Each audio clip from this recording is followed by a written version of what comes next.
ustedes se han escapado por la lluvia, ¿no? No han llegado, Doc. ¿Qué? No han llegado la mayoría, igual a la anterior clase. Hay que sacar el vasecito para dormir. La verdad que está todo inundado, Doc. Oh, la medicina continúa. Muy bien. En la anterior sesión habíamos visto el tema de imagenología, un poco para que ustedes tengan algunas pautas para identificar y las cosas que vamos haciendo. Ahora les voy a mostrar algo de lo que es el manejo no quirúrgico de las lesiones. Y luego ya vamos a empezar a hablar de las lesiones habituales, fracturas, esguinces, luxaciones y demás, ¿no? Entonces, lo primero para que ustedes entiendan lo que se busca en el manejo en general de las fracturas, luxaciones y demás es restablecer, ¿no? Restablecer las condiciones previas a la lesión que tenía esa estructura. Y eso se llama reducción. Lo primero que buscamos al manejar una lesión, sea de manera conservadora, sin cirugía, o de manera quirúrgica, es la reducción. Y ese es el primer concepto que tenemos. Entonces, la reducción va a ser restablecer esas relaciones anatómicas, fisiológicas, de un hueso fracturado o de una articulación luxada. ¿Sí? Ahora la pregunta es, ¿cómo lo hacemos? Para poder hacer las reducciones, nosotros tenemos que tener en cuenta que la estructura debe recuperar la condición previa. Se debe evitar rotaciones, se debe evitar pérdida, ¿no?, de longitud, se debe evitar desplazamiento. Todo eso entra como parte de la reducción. Entonces, para hacer una reducción, nosotros el primer paso que hacemos es la analgesia. El paciente ha sufrido una lesión, la lesión produce dolor, y antes de hacerle la reducción como tal, buscamos el alivio de la molestia, del dolor, de la incomodidad del paciente. Y eso se puede hacer con analgesia vía oral, endovenosa, intramuscular, se puede hacer con anestesia como tal, ¿no?, algún bloqueo, anestesia general, sedaciones, todo depende de la situación y el tipo de lesión, ¿no? Entonces siempre primero disminuir la molestia o el dolor al paciente. El siguiente paso es el tema de la tracción. Y creo que todos en algún momento han hecho esto de forma instintiva, natural. He doblado mi dedo, jálame a ver. Están haciendo jalar el dedo. Me he lastimado tal cosa y se van estirando, ¿verdad? Me duele el cuerpo, a ver, ahí está ahí. Entonces la tracción es un mecanismo por el cual nosotros buscamos la relajación muscular en realidad que libere la estructura lesionada. Y aquí hay un error frecuente que ustedes hacen en las historias clínicas, al menos cuando ven pacientes de trauma. Algo que colocan ustedes en extremidades es tonicrofismo conservado siempre, ¿no? Y cuando tienen la fractura, una luxación o algo, le colocan tonitrofismo disminuidos. Pero ¿qué es tono y qué es trofismo? ¿Alguien sabe? ¿Qué es tono? El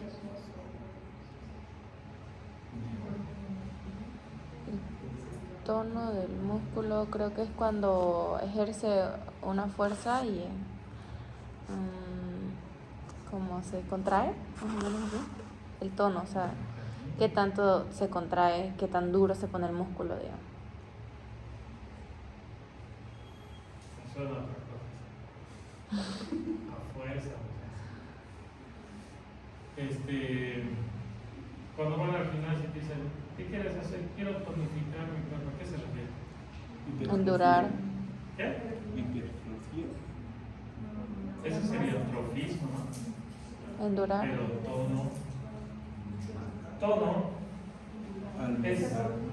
tono es el grado de contracción que tiene la fibra muscular en reposo.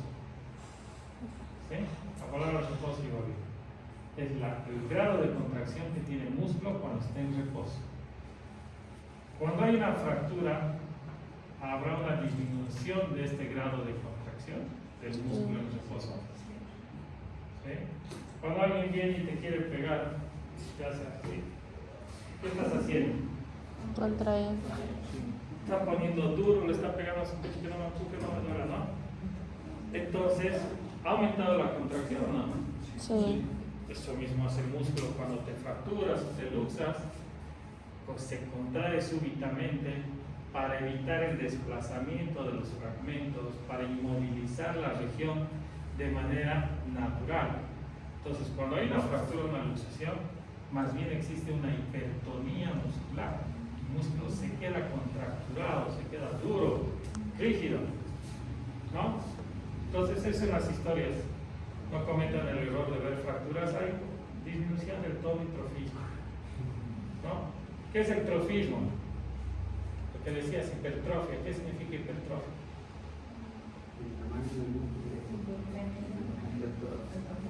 Aumenta el tamaño, ¿verdad?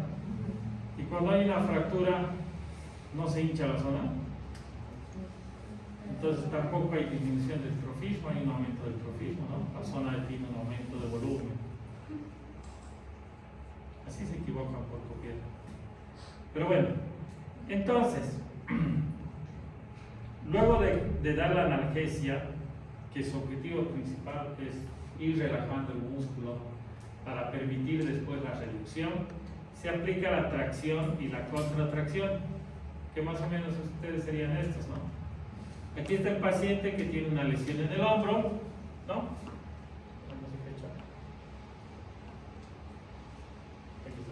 Aquí está el paciente que tiene una lesión en el hombro, el médico que va a hacer la tracción de la extremidad para acomodar, o sea, va a hacer una manipulación, requiere también de una contratracción, porque si el médico solito jala, muy probablemente el paciente se vaya con él, ¿no? Y la tracción no sea tan efectiva. Por eso cuando se jala, normalmente dice alguien jalame, ¿no? Y usted se agarra ahí para no moverse. Entonces lo mismo aquí, hacen contratracción. ¿Y eso para qué? Para vencer las fuerzas musculares, para desimpactar fragmentos, para mover articulaciones y acomodarlas adecuadamente. Esta se llama tracción manual, pero también existen las tracciones continuas. ¿Qué es la tracción continua? Es jalar constantemente, ¿no? ¿Una persona podría hacer tracción continua? No, se cansa. Y por eso se utilizan dos tipos de tracciones, la de partes blandas y la de partes óseas. La de partes blandas, pues uno le coloca un vendaje a la extremidad. Les voy a mostrar, este es un video. Vamos a ir más adelante. Eso. Entonces uno está vendando la extremidad, ¿no? A través de la extremidad aquí va a colgar unas pesas para que las pesas vayan traccionando de forma continua la extremidad. Hacer tracción de partes blandas es más común en el hospital público que en el privado. ¿Por qué? Porque al público llegan pacientes de bajos recursos en la mayoría de los casos. Entonces el paciente de inicio muchas veces no tiene el material o los recursos necesarios para operarse. Entonces, para evitar que esa contractura se mantenga y nos dificulte la reducción, para aliviar el dolor y demás, colocamos este tipo de tracciones, ¿no? Entonces, ahí de donde le está vendando, le va a colgar unas pesas, ¿no? Ahí está terminado de vendar. Aquí se coloca una férula de Brown ahí abajo, con unas pitas se coloca unas pesas a la polea. Nosotros lo que hacemos habitualmente, no, los hospitales no tienen este sistema de poleas, colocamos la cama en tren de Lembourg y aquí en esto de los pies, ahí le colgamos la pita y en vez de pesas le colocamos botellas de refresco, ¿no? 1 litro es 1 kilo. ¿Cuánto se puede colocar en tracción de partes blandas? De 3 a 5% del peso corporal.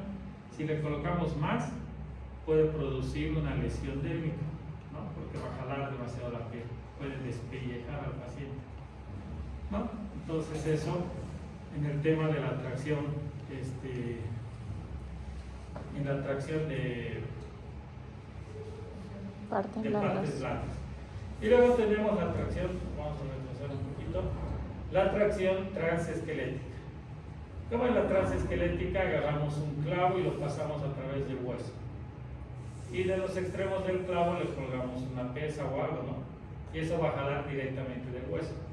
Tolera más peso, 10% del peso corporal, ¿no? Y normalmente lo hacemos cuando estamos por operar o necesitamos alguna tracción específica, ¿no? Y queremos que traccione bastante. Eso. También, por ejemplo, aquí atrás ustedes están viendo aquí como una botita. Esta es parte de la mesa de tracción que tenemos en quirófano, porque igual les colocamos en mesa de tracción y va jalando automáticamente, ¿no? Entonces dentro de quirófano utilizamos ¿sí? la tracción como tal para algunos procedimientos. ¿Cuáles son las funciones que tiene esta tracción continua? Uno, producir una reducción progresiva de las fracturas, ¿no? De las luxaciones. Permite también mantener esta reducción, no solamente reducir, sino también mantener la reducción hasta que la fijemos. Por otro lado, tiene un papel antiálgico, alivia el dolor, quita el dolor. Tiene un papel de relajación muscular, lo que les decía, el músculo se pone tenso, duro. Con la tracción, pues lo vamos estirando y se va relajando como tal. Y por último, tiene un papel de distracción. A que nosotros le llamamos distracción, le llamamos cuando estiramos, no como cuando ustedes se distraen y no prestan atención. Distracción en este caso significa estirar, ¿no? Entonces, ese es el papel de la tracción continua. Producir distracción, ya sea en el foco de fractura o en la articulación luxal. Luego de hacer las tracciones viene el tema de la manipulación, ¿no? Ya hemos hecho la tracción y contratracción, ahora tenemos que hacer la manipulación y con la manipulación corregir todos los desplazamientos, angulaciones y defectos rotatorios, ¿no? Ese es el siguiente paso. Creo que ya no hay más clases, ¿no?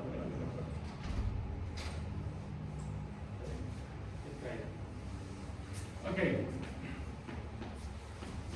Ahora, muchas veces solo la tracción y contratracción ya manipula la lesión y produce la reducción, no se necesita nada más. Pero algunas veces sí se necesita manipular un poco y hay que hacer una corrección de defectos rotatorios. El cuerpo no tolera que exista una deformidad rotacional. Por ejemplo, que tu pie quede girado hacia adentro, no lo tolera, ¿no? Cuando camines te vas a quedar aquí, ¿no? No tiene apoyo. Entonces, no tolera defectos rotatorios. En el tema de desplazamientos, sí tolera algo de desplazamiento. ¿Cuánto desplazamiento tolera? Si tienes tu hueso y tiene una fractura, debe existir por lo menos 1/3 de contacto entre hueso y hueso, ¿no?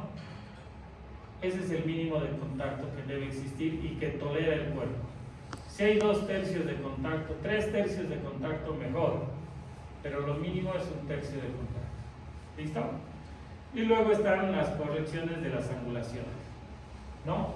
Si el hueso se está yendo en valgo, que es hacia adentro, o si está yendo en varo, que es hacia afuera. El hueso tolera mejor las deformidades en valgo, hasta 15, 20 grados. En varo muy poco, 5 grados máximo, ¿no? Entonces eso es parte de la manipulación. Muy bien.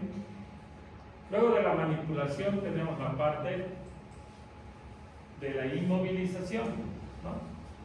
Y aquí la inmovilización va a variar, ¿no? Dependiendo si estamos haciendo un manejo conservador, un manejo quirúrgico y demás. Las reglas son muy sencillas. ¿Se acuerdan cuando hemos hablado de las regiones de las extremidades, no? La extremidad normalmente tiene articulación, segmento óseo, articulación, segmento óseo, articulación, segmento óseo. O sea, hombro, brazo, codo, antebrazo, muñeca, mano, ¿no? Entonces, cuando hay un segmento óseo afectado, en este caso digamos que el antebrazo se ha afectado aquí, ¿ya? Se debe inmovilizar la articulación tanto proximal como distal. Eso se refiere que se debe inmovilizar el codo y la muñeca. Ojo, se tiene que inmovilizar la articulación, No es que se tenga que llegar a la articulación, o sea, aquí está lesionado y lo inmovilizan de aquí a aquí. No agarra nada, pues aquí está su tubito, ahí adentro del hueso. Entonces tiene que agarrar toda la articulación. Tiene que ser todo el codo, toda la muñeca, para inmovilizar antebrazo, ¿no? Y así se cumple otra regla que se llama: toda inmovilización debe tener 3 puntos de apoyo. En este caso son las 2 articulaciones, proximal y distal, y el segmento afectado. 3 puntos, ¿sí? Ahora, cuando es una articulación, se toman los segmentos, ¿no? Por ejemplo, el codo estaría lesionado. El codo se lesiona. Tiene que sujetarse todo el brazo, ¿no? Hasta el hueco de la axila. Y tiene que sujetarse todo el antebrazo hasta la línea en la muñeca, ¿no? Entonces la inmovilización tiene que ir más o menos ahí. Así vas a tener articulación y segmentos proximal y distal. 2 puntos de apoyo más 1, 3 puntos de apoyo. ¿Correcto? Entonces es uno servicio. Muy bien. Este es un cuadro que les muestra las posiciones funcionales en la cual se deben inmovilizar las extremidades. Este cuadro estaba en su primer libro, en la primera edición. En la segunda yo no lo vi, no sé por qué, creo que lo sacaron, o yo no me fijé bien, ¿no? Pero sí es muy importante y están las posiciones en las que deben inmovilizar, ¿ya? No lo voy a ver, así que vamos a ver siguiente. Ahora, formas de inmovilizar. ¿Cómo se inmoviliza? Una de las herramientas básicas que tenemos para inmovilizar son el tema de vendajes, ¿no? Los vendajes ayudan a hacer las inmovilizaciones y por sí mismos sí pueden producir algo de inmovilización, pero no mucho, es una inmovilización débil, como dice aquí, inmovilización débil. Normalmente los vendajes tienen un papel de asepsia. Por ejemplo, cuando curamos alguna herida, lo cubrimos con una venda para que no se contamine.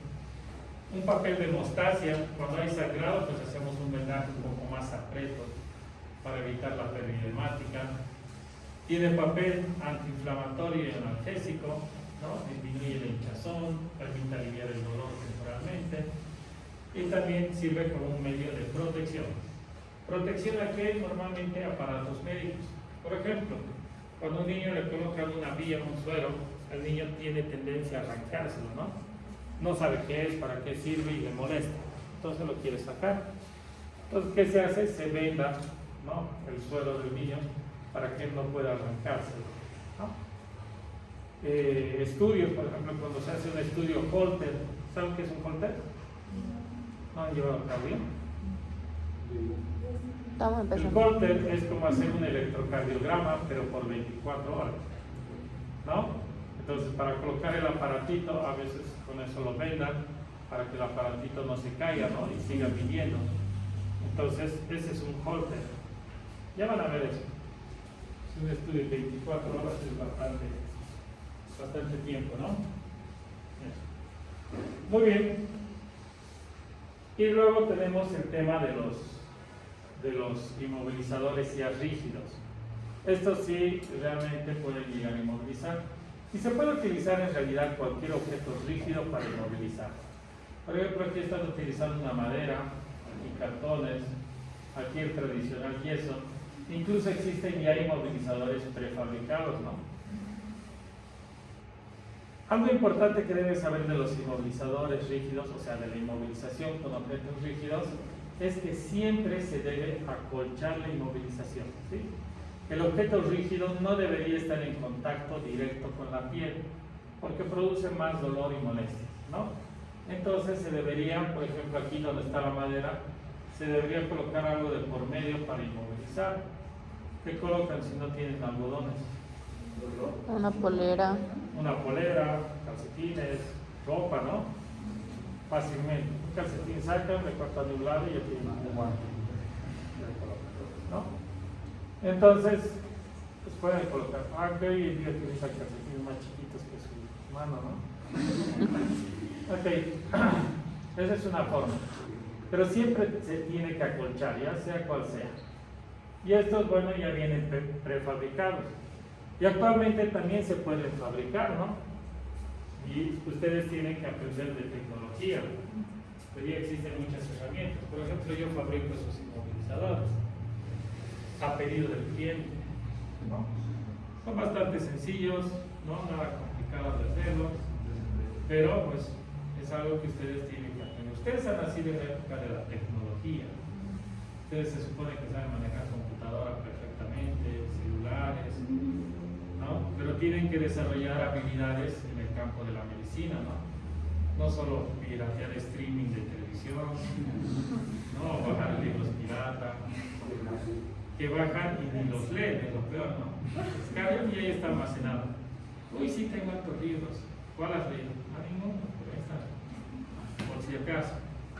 Entonces tienen que aprender a utilizar la tecnología. Muy bien.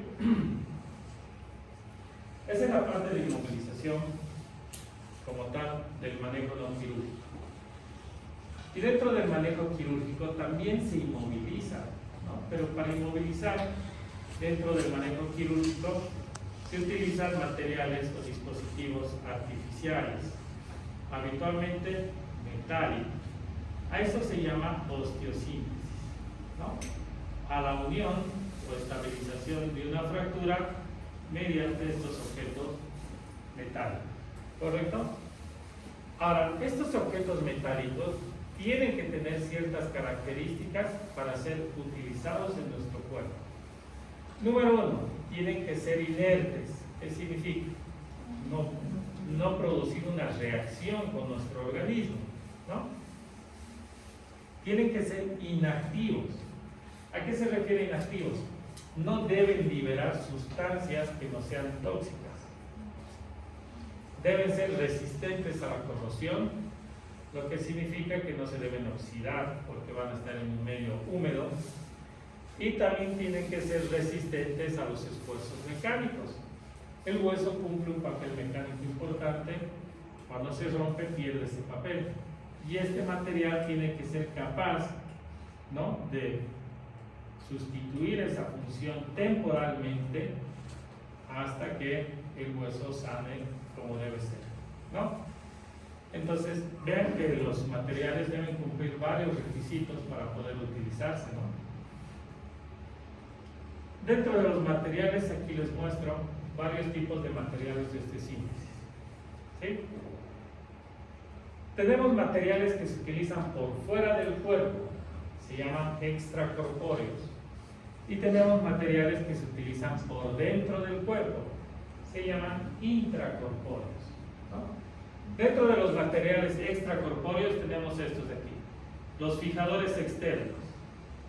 Los fijadores externos se utilizan por fuera, normalmente es un método de emergencia, no suele ser un método definitivo, ¿no? Que ayuda a fijar rápidamente algunas fracturas hasta tomar la decisión de qué tipo de cirugía se les va a hacer. Luego también se tienen los materiales dentro del cuerpo, que sería el resto de las imágenes, ¿no? Y estos materiales dentro del cuerpo también se subclasifican. Dos grupos: los materiales fuera del hueso, extraóseos, y los materiales dentro del hueso, intraóseos. Los que están fuera del hueso son las placas, por ejemplo. Se coloca encima del hueso y se fija con unos tornillos. Son extraóseos. Y por ejemplo, en esta otra imagen ustedes ven lo que es un clavo intramedular dentro del hueso, ¿no? Y pues hay algunos materiales mixtos como este, fabricado Bakers, que utilizan clavos que atraviesan el hueso, utilización de alambres y demás, ¿no? Entonces esos son los materiales que nosotros utilizamos para hacer la fijación de las fracturas como tal. ¿Listo? Sí. Y una prótesis de los huesos del fémur, ¿sería intra o extra? ¿Una qué? Prótesis. Prótesis. Una prótesis es que no es un material para fijar hueso, o sea, no estás haciendo osteosíntesis. Osteosíntesis significa unir los huesos y fijarlos con un material. Lo que tú estás haciendo se llama reemplazo. tú estás cambiando una parte ósea por una parte metálica. Entonces es otra cosa, no es osteosis. Se llama reemplazo articular, ¿no? El reemplazo articular puede ser total, puede ser parcial, ¿no? Eso es diferente. ¿Listo? Muy bien. Y vamos a entrar al tema de fracturas. Rápidamente vamos a ver algunos puntos que nos interesa que ustedes empiecen a manejar en el tema de fracturas. Lo primero es la definición. ¿Qué es una fractura? Descontinuidad de un hueso. Es una solución de continuidad del tejido óseo. ¿Ya? Algunos le dicen es una pérdida de continuidad del tejido óseo. Es un error muy frecuente que ustedes pongan, es una pérdida de solución de continuidad. Eso está mal, es doble negación. O es solución de continuidad o es pérdida de continuidad, pero no es pérdida de solución de continuidad. ¿Entienden? Sí. Ok, no cometan ese error. Ahora también se toma en cuenta lo que es el cartílago. Cuando el cartílago se rompe, también se lo conoce como fractura. ¿Ya? De las fracturas más frecuentes están las fracturas en la laringe. Ahora, dentro de la etiología de las fracturas están las fracturas habituales, las que ustedes conocen, las que han visto antes. Cuando viene un chico y te da un puñete, fractura. Cuando te accidentas en la moto, en el auto, cuando te caes de altura, esas son las fracturas habituales. En el deporte te meten en una plancha, ¿no? Luego existen las fracturas por fatiga o estrés y también las fracturas patológicas. ¿En quiénes son frecuentes las fracturas por fatiga o estrés? Obesos. Normalmente son en deportistas, ¿no? Deportistas de élite entrenan, exageran en su entrenamiento y pueden producir fracturas. En trabajadores manuales, normalmente, trabajadores que levantan objetos pesados de manera constante, pueden producirse fracturas, ¿no? ¿Cómo se explica estas fracturas? Se trata de un tema de repetición de ciclos o de carga. Por ejemplo, si ustedes tienen un alambre, alguna vez han debido agarrar, y doblan el alambre, no pasa nada, ¿verdad? Doblan 2 veces, nada, 3, 4, 5, 6, 7, 8, revienta, ¿no es cierto? Eso se llaman ciclos. El cuerpo también es capaz de soportar cierta cantidad de ciclos de esfuerzo, pero pasado cierta cantidad se fatiga y se rompe, ¿no? Entonces las fracturas por sobrecarga o estrés, habitual en deportistas, y estas son las regiones donde más fracturas se producen de este tipo.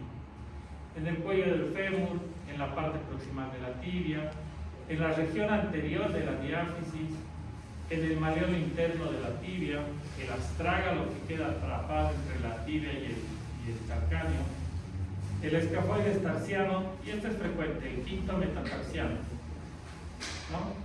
No hace mucho atendí a una deportista, practica salto y que tuvo una fractura por estrés en el quinto metatarsiano. Tornillos y otra vez al deporte. Eso. Y luego tenemos las fracturas patológicas. Dentro de las más frecuentes, las que son por osteoporosis, ¿no? Que la osteoporosis es una enfermedad de la cual principalmente el hueso esponjoso, ¿no?, pierde densidad. Las trabéculas, en vez de ser seguiditas como se ven aquí, se ven como espacios grandes con trabéculas delgadas que se van fracturando, se van rompiendo. ¿En quién es más frecuente? Adultos. Posmenopáusicos, ¿no? Entonces están en edad de ganar hueso. Ahora, esta pérdida de densidad ósea se caracteriza por un mayor riesgo de fracturas. Y este es el parámetro para decir cuándo hablamos de osteoporosis. Cuando la densidad mineral ósea está por debajo de los 2.5 desviaciones estándar, ¿ya? De los menos 2.5 desviaciones estándar. ¿Con qué estudio se diagnostica la osteoporosis? Punción raquídea. ¿Nadie tiene abuelitas? ¿Tías, abuelas? Normalmente ellas son las que preguntan harto. Se utiliza mucho lo que es la densitometría ósea. Muy fácil. Quiero saber cómo está la densidad del hueso, le hago una densitometría, una medición de la densidad. Este parámetro es fácil de recordar y para que ustedes puedan clasificar la densidad del hueso. Se llama el T-score o la calificación T. Si la calificación T está por encima de los menos 1 punto, hablamos de hueso normal. Si está entre menos 1 y menos 2.5, estamos hablando de osteopenia o baja densidad ósea. Y si estamos por debajo de los menos 2.5, estamos hablando de osteoporosis. ¿Sí? ¿Con qué estudio les va a medir su abuelito? Así. Ahora, ¿cómo se interpreta esto? Ustedes tienen que ser capaces de interpretar esta imagen. La densidad mineral ósea en este paciente ha sido medido en la articulación, bueno, en la región de la cadera izquierda. Específicamente, ¿qué región? En la zona del cuello. ¿Ok? Y este es el resultado que bota. Si ustedes ven, de un lado tienen el T-score, lo que acaban de ver hace rato. Y aquí abajo tienen la edad del paciente, de 20, 30, 40, 50, hasta 100 años.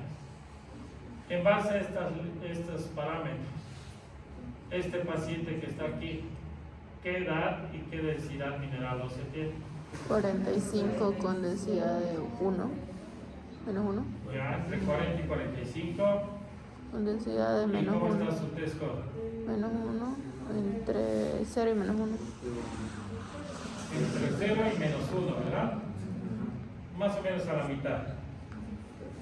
¿Está bien o está mal? ¿Está bien? ¿Está bien? ¿Todo bien? ¿Qué tal si uno de ustedes se hace una densitometría y está aquí? Aquí sí. Ahí. Pero sigue en verde. Está en Pero verde, estamos está con en verde. riesgo de tener osteopenia. Para eso utilizamos estas otras líneas de aquí arriba. ¿Ven estas líneas? Sí. Estas líneas se llaman las líneas de tendencia central. ¿A qué se refiere? Que para la edad del paciente debería estar dentro de este rango del T-score. ¿No? Eso es lo que tiene la población en general. Y si el paciente está por debajo de estas líneas, si está por aquí, pues está por debajo de lo que la población tiene.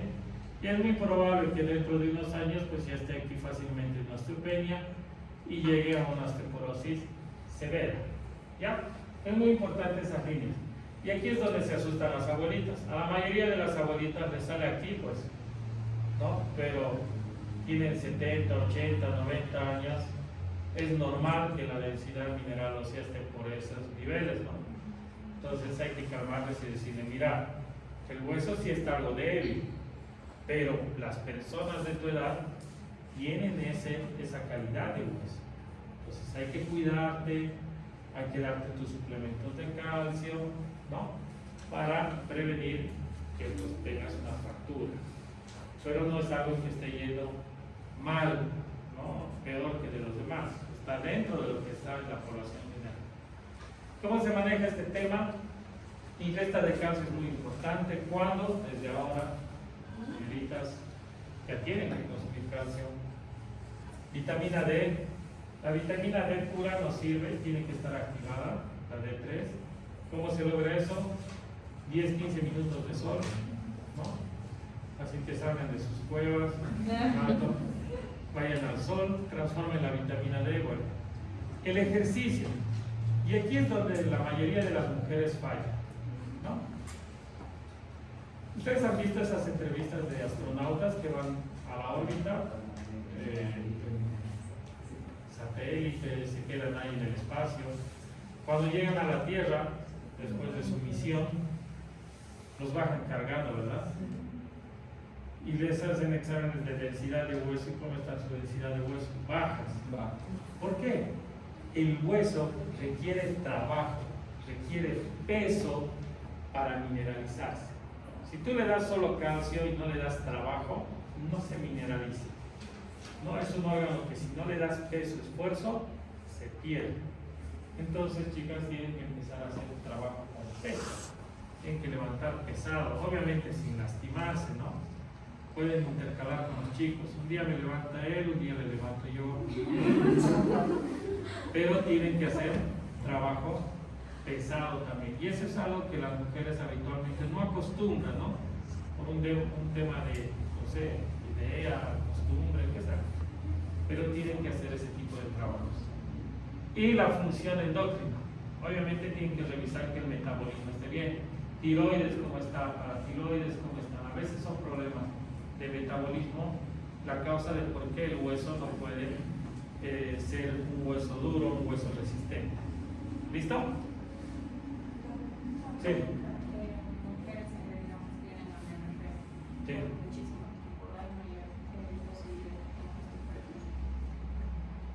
Pues esa parte no sabía decir. No veo muchas amenorreas. Y si veo una me asusto. Entonces, la amenorrea puede tener diversas causas, ¿no? Si es hormonal y están afectados los estrógenos, sí afecta. Pero si tu amenorrea no es hormonal, pues no, otra situación diferente. Eso tendría que ver, ¿no? Eso, jóvenes. Y luego viene el tema de las fracturas habituales, las que conocen. Hasta aquí nos vamos a quedar y la siguiente vamos a empezar con esas fracturas habituales, ¿ya?